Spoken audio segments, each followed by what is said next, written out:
সংসদে ৩০০ হামেদুগি বলছিলেন রুমিন ফারহানা। কাদেরকে উদ্দেশ্য করে তিনি কথা বললেন, একটু তার মুখ থেকে শোনা যাক। সংসদে কিভাবে বা ৩০০ হামের রোগী ফারহানা একটি প্রশ্ন করতে পারেন। স্পিকার, আপনাকে ধন্যবাদ। মাননীয় স্পিকার, আমাদের মন্ত্রী মহোদয় অত্যন্ত সেনসিটিভ হয়ে গেলেন।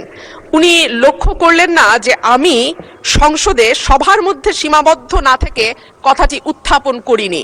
এটা কিন্তু আমি আমার বক্তব্য দেওয়ার সময় বলি নাই। মাননীয় স্পিকার, আমাদের মাননীয় মন্ত্রী বললেন রোগীকে ভয়ে দেখাতে হয় না, সাহস দিতে হয়।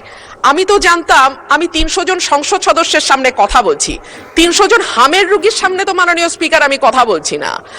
আর সংসদে আমি যদি স্বাস্থ্যের প্রশ্নে বলতে না পারি কথা, সংসদ সদস্যরা যদি ভীত সন্ত্রস্ত হয়ে রোগাক্রান্ত হয়ে যান, তাহলে আর এই সংসদ চালাবো কেমন করে মাননীয় স্পিকার? আমি জুনিয়র সদস্য, আমার বুঝে আসে না। অবশ্যই কমেন্টসে আপনাদের মতামত জানাবেন।